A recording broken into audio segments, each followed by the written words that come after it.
In under 9 seconds, the fortress was breached. At precisely 500 hours, the sky above Globo, Belgorod Oblast was a quiet canvas. But silence in warfare is always temporary. Just 3.1 miles from the Ukrainian frontier, the FSB headquarters loomed a nerve center shielded by reinforced concrete and advanced defense systems. Ringed by multiple S-300 and S-400 missile batteries, this bastion was considered impregnable, until now. Without warning, a Ukrainian Air Force MiG-29 Fulcrum materialized on the scopes. It screamed in at 165 feet, a shadow hugging the terrain. Slung beneath its wings were two of France's most modern weapons, AASM hammer bombs. Each unit was a piece of advanced defense technology armed with GPS and inertial guidance engineered to strike a target with less than 3-foot accuracy.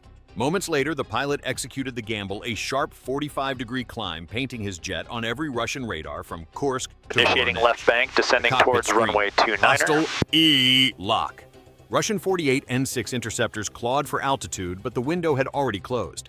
At 5,000 meters, the pilot initiated a perfect toss maneuver, releasing both weapons. He broke hard left, diving back to the deck as the S-400 defense systems fired and missed.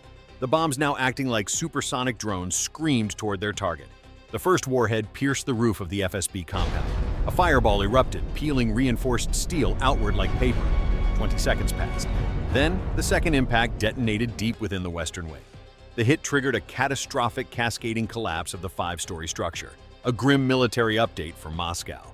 Fires raged, antennas snapped, ammo bunkers cooked off in secondary detonations. The war had just smashed through the gates of a Russian sanctuary. Russia's most guarded intelligence hub was now a ruin. The rules of this global conflict had been rewritten. The target was not a warehouse, not a convoy, not even a standard military base. It was the Federal Security Service headquarters in Globo, a fortified compound just 3.1 miles from the Ukrainian border in Russia's Belgorod Oblast. This was more than a high-value asset. To the Kremlin, it was sacred ground. The place where intelligence operations were planned and the doctrine of hybrid warfare was perfected. For more than a decade, Western intelligence had drawn invisible lines around sites like Globo. These were treated as untouchable zones, key points of defense in a shadow war. They were considered too politically volatile, too heavily protected, and too risky to strike. The issue was never about capability. It was about the uncertain fallout. Targeting the FSB was not just damaging a facility, it was a direct blow to the core of Putin's security machine, a new chapter in modern warfare.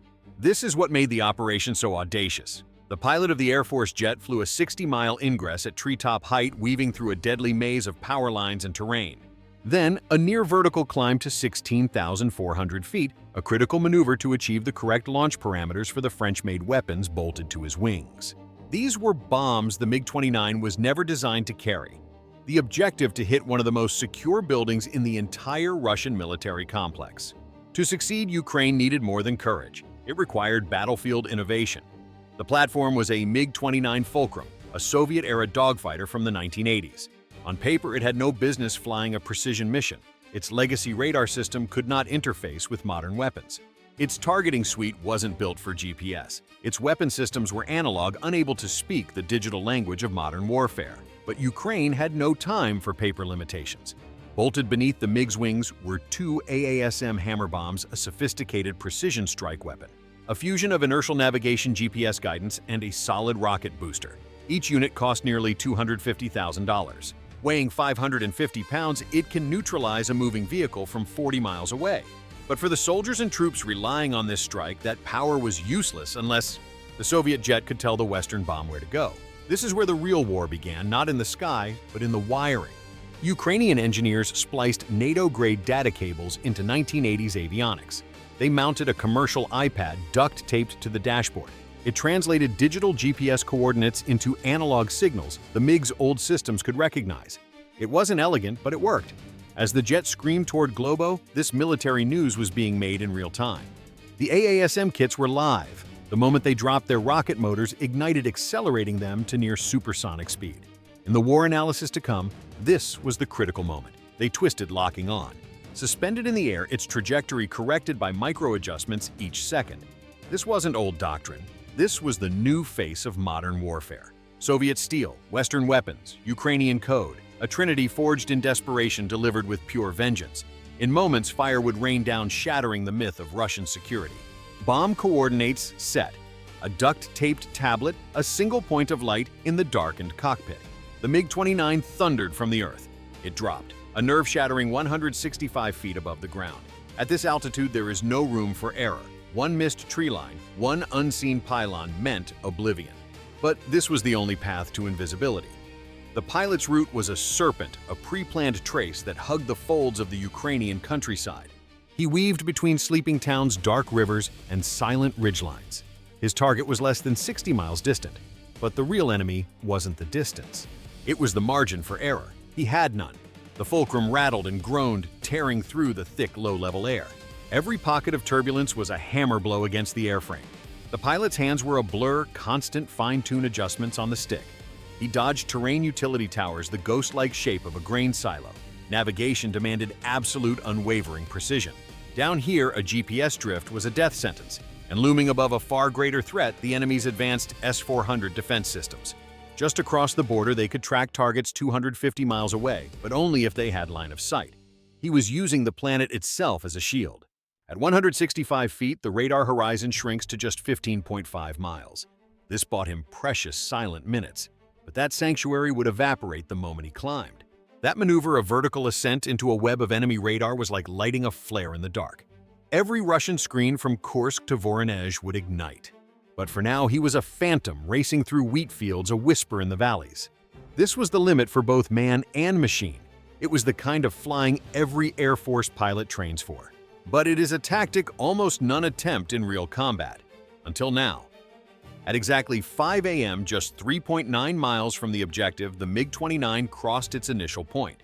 The pilot took one steadying breath. His grip tightened on the stick. He yanked upward. The nose snapped into a sharp 45-degree climb. The altimeter spun like a mad wheel 800 feet.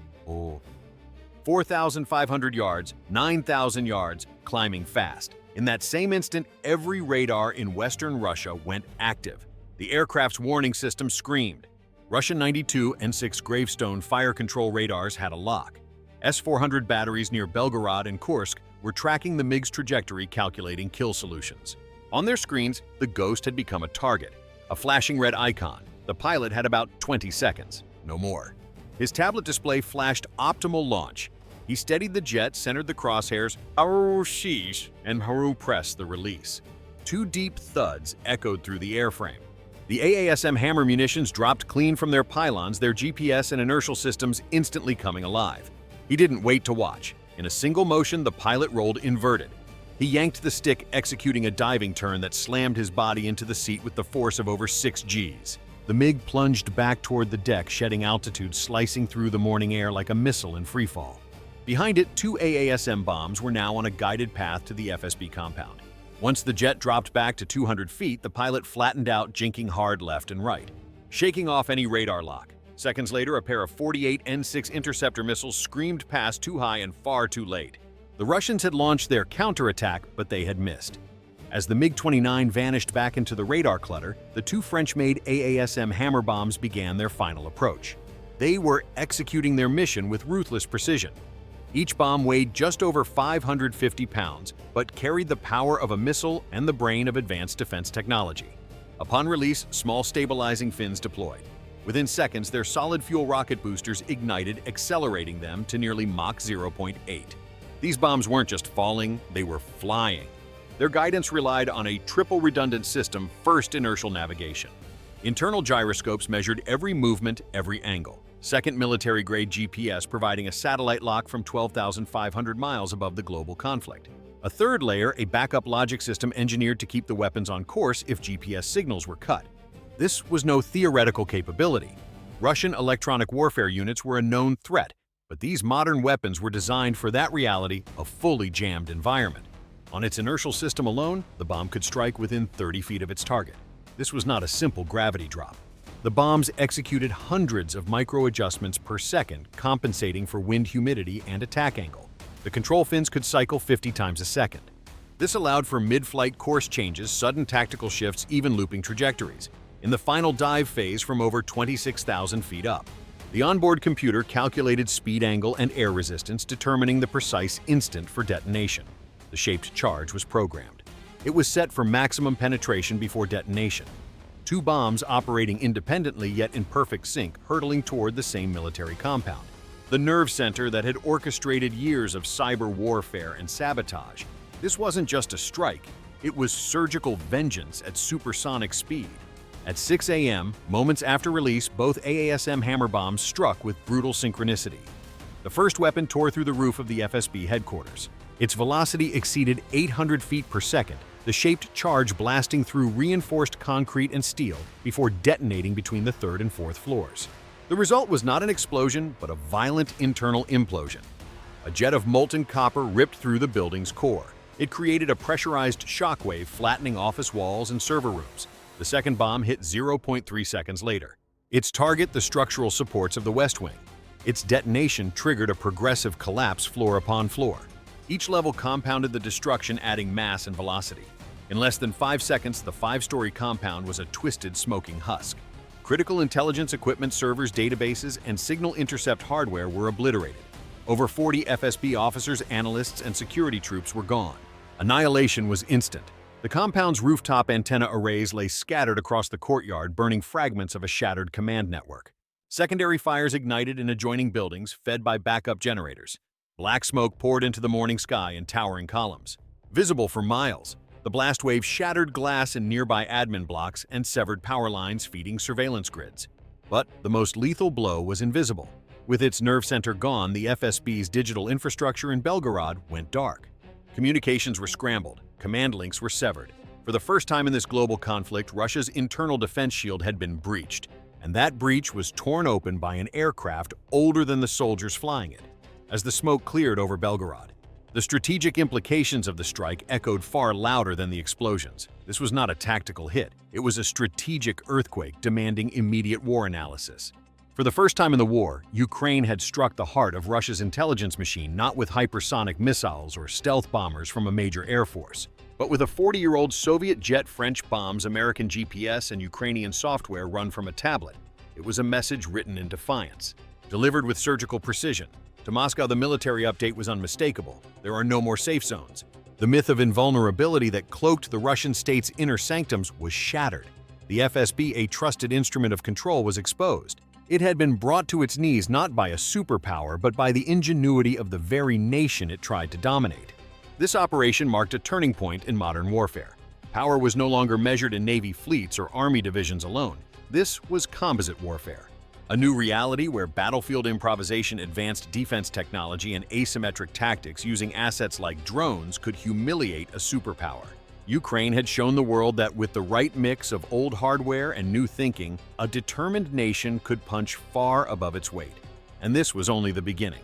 In war rooms across Europe, the military update sent a shockwave. The rules of engagement had been torn apart. The focus shifted from sheer hardware to tactical synergy, a critical lesson in modern warfare. As the Ukrainian MiG-29 ghosted back into the dawn mist, a single truth cut through the fog of war.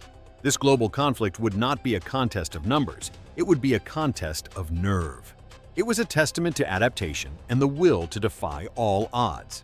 At 720 miles per hour, Ukraine had just rewritten the manual on modern warfare. A defense system opens fire. 2 sustained bursts, hundreds of dollars in tungsten-tipped ordnance. The rounds stitch a chaotic line across the surface geysers erupting so close to the Su-27's wingtips that the cold spray momentarily fogs the canopy. This wasn't a kill shot. It didn't need to be. It was a signal, a message sent from the shadows of the shoreline.